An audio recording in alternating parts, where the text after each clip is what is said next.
God work in a mystery way. Last year, few days before Yerushalayim Day, few days before the most holy day, Matan Torah, our oldest grandson, Aryeh ben Rina, המכונה Ari, got hurt outside of Gush Yeshiva, outside the Falon Shvut, by our cousin Meshuggah drivers.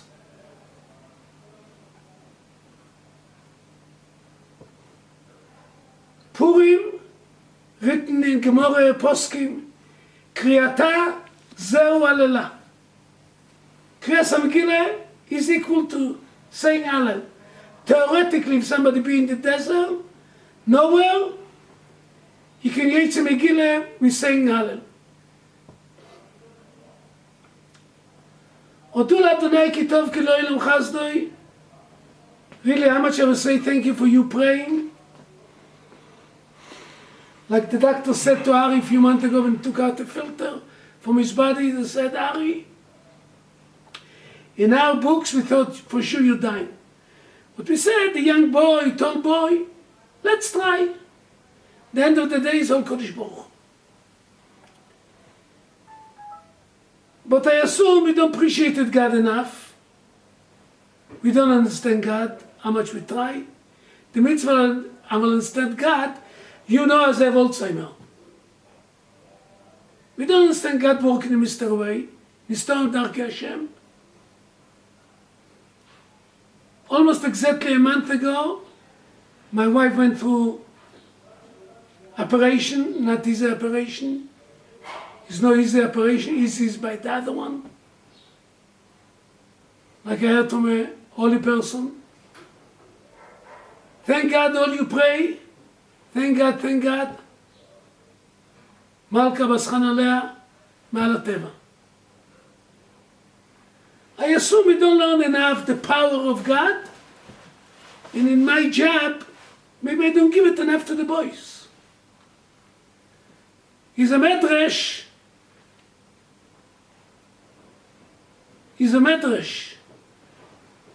As Haman said to Achashverosh, king, God is an old man already.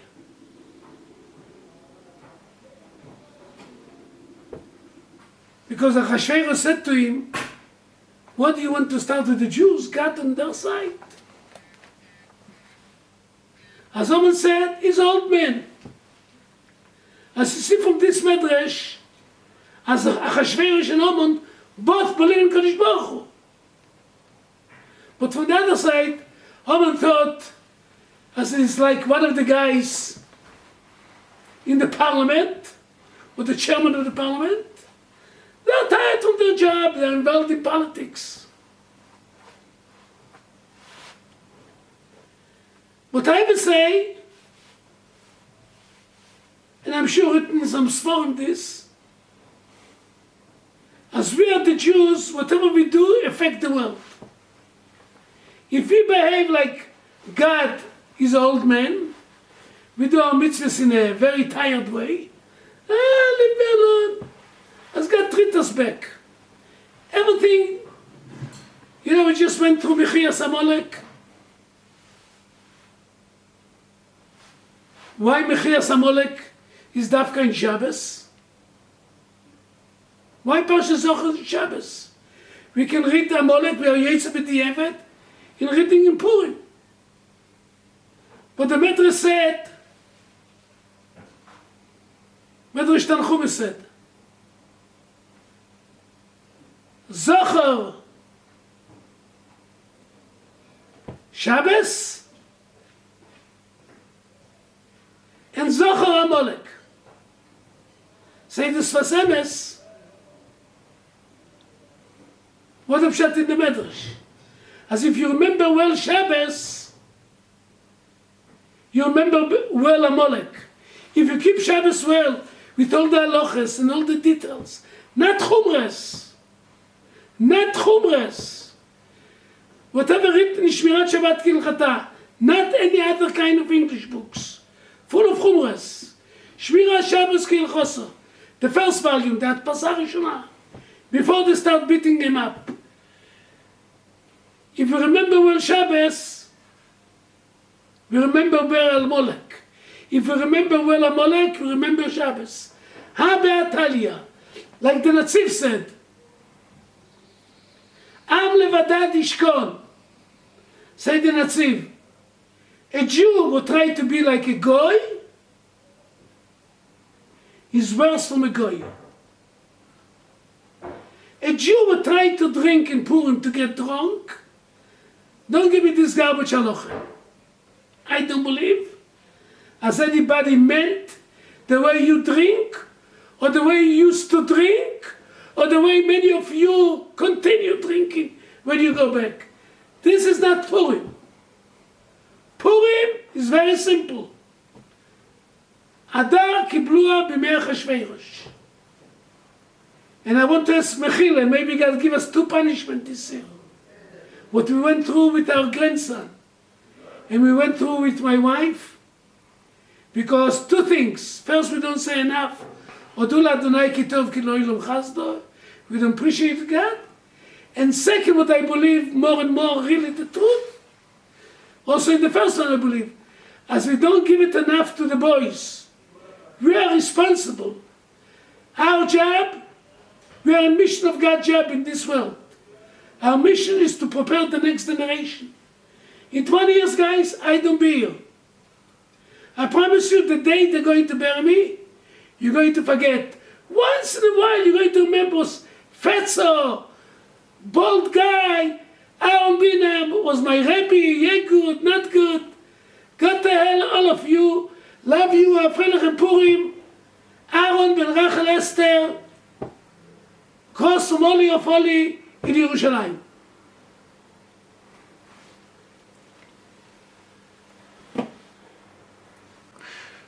Hi, good Purim, Freilich Purim to everybody. I don't know what my husband was so serious about. I mean, Purim is supposed to be a happy, funny time.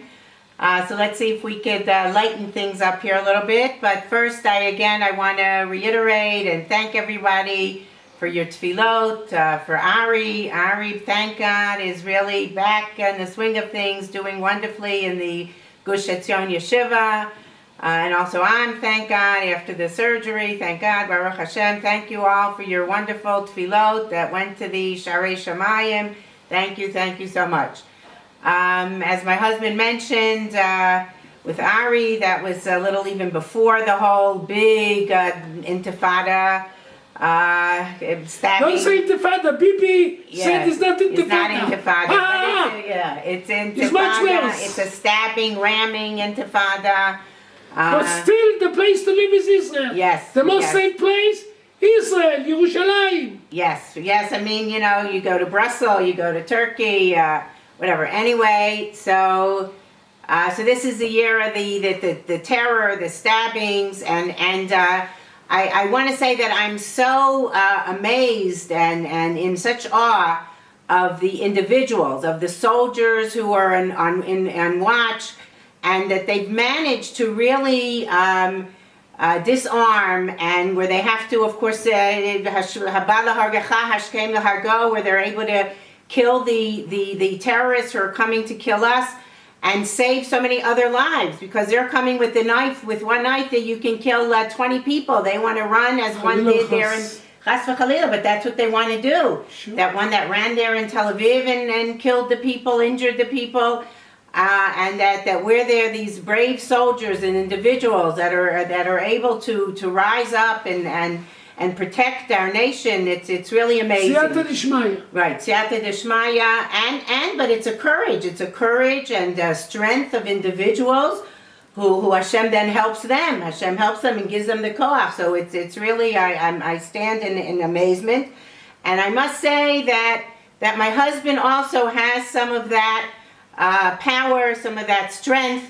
So I want to relate 2 stories. They didn't happen now. They happened earlier. My husband was once a young man. And the first story actually happened, I told this to the boys so that they would be proud of their Rosh Hashiva. The first story actually happened when my husband was about 4 years old. Many of you know, my husband was born on a yishuv, Kfar, what's it? Kfar Aroeh. Kfar Aroeh, right. Kfar Aroeh, near Chadera on the farm. And there really wasn't much to do. He really, the pictures you see, there weren't many clothes to wear. There weren't much clothes. And he was, I guess, bored. They didn't really have toys. So there's big excitement on the farm because a little donkey was born. A little donkey. Now, I don't know what they wanted to do with that donkey. I guess they wanted it to grow into a big donkey so you could use it to transport people. If you had to go from Kfar Aroeh to Chadera, you traveled on the donkey. That's what my father-in-law did when he went to get sweets for my husband's bris, and he was attacked by an Arab at that time. But you rode on the donkey. And they killed all the Arabs. The terrorists didn't start today. Anyway, start a few thousand years ago. So this new little donkey is born, and I guess my husband thought it was like a doll. You know, you have these little teddy bears and little dolls and little I don't know, alligators or whatever. Anyway, he has this little donkey, and he's starting to play with it. And for what reason, I don't know. He took a big stick, and he poked the donkey's eye out, which I guess, I don't know, I guess you're not supposed to do that, and it's very, it hurts, and it affected his inner systems, I don't know what. And by doing that, by taking the stick and poking it into the little donkey, he killed the donkey. Donkey maybe, was a few days old, and my husband, this big, brave 4-year-old.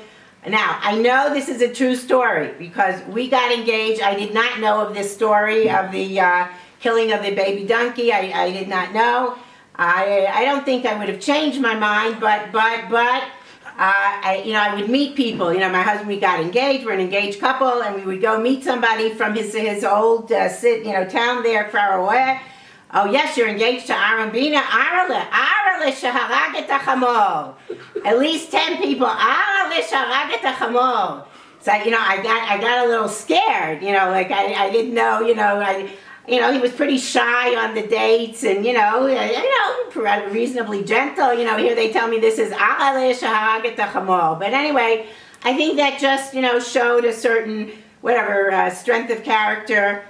Then another story, kind of flash forward, we get married. Our first year, I think many of you know, we were living in New York. It was a difficult time then. The crime and the killings on the streets, you really couldn't walk. 184th Street. Yeah, 184th Street in Washington Heights. Above the pizza, Shepsy. Right near Great pizza.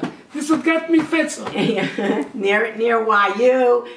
And my husband, he says Sunday morning I would go teaching. My husband was in the Kollel then, Rav Soloveitchik's Kollel, with Rav Lichtenstein Zatzal and Rav Soloveitchik Zatzal. They were the head of the Kollel and Rav Soloveitchik Shir. And my husband, Sunday morning, they didn't have Shir. He said he's going to go to the east side. He wants to buy a special Mishnah set. He wants to look around. There were the Sfarim shops on the east side. I said, okay.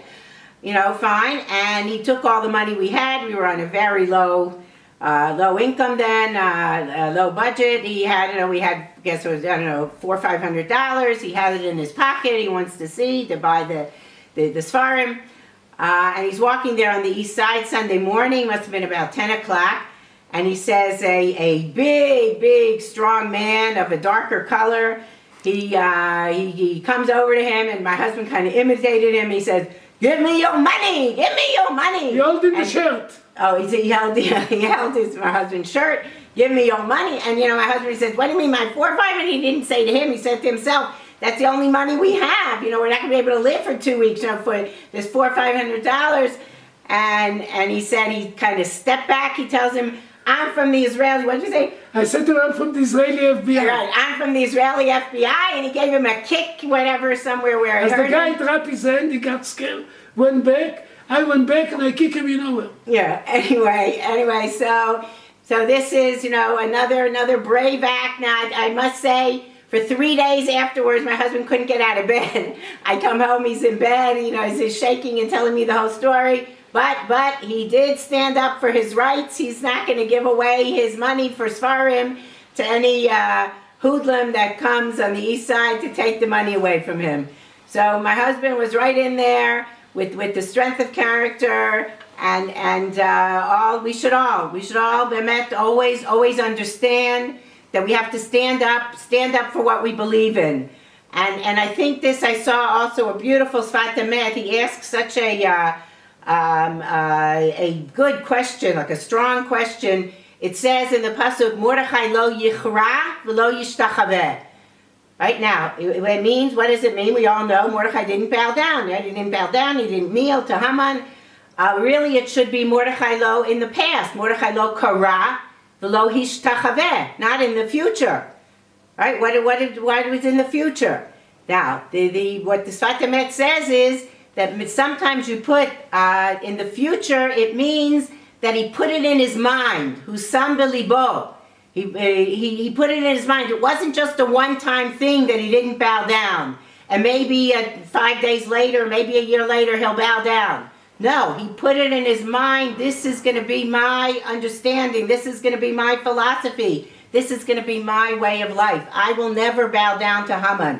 I know who I am. I will stand up and fight for my rights. I will stand up straight. And if I don't want to bow down to Haman, I will never bow down to Haman. And I think also what I would like to do is put it together with Moshe Rabbeinu Az Yashir. Right? Moshe Rabbeinu Az Yashir, that's really the first Hallel. That's Yael Ziegler from Matan. Dr. Yael Ziegler said really Az Yashir should be our national anthem. That we're singing praises to Hashem. Hashem who saved us. He saved us in Purim. He saved us from Mitzrayim. Az Yashir. Moshe always wants to be in a mode of singing and praising and thanking Hashem, as my husband spoke before, right? Az Yashir. In the same way, it wasn't a one-time thing. And this is what a leader is. Az Yashir. Lo yishtachaveh. Lo yichrav lo yishtachaveh. A leader has to always look for the future, has to do something of eternal value. So we should really learn from our Moshe Rabbeinu's and Mordechai's and Esther, who risked her life to save the Jewish people.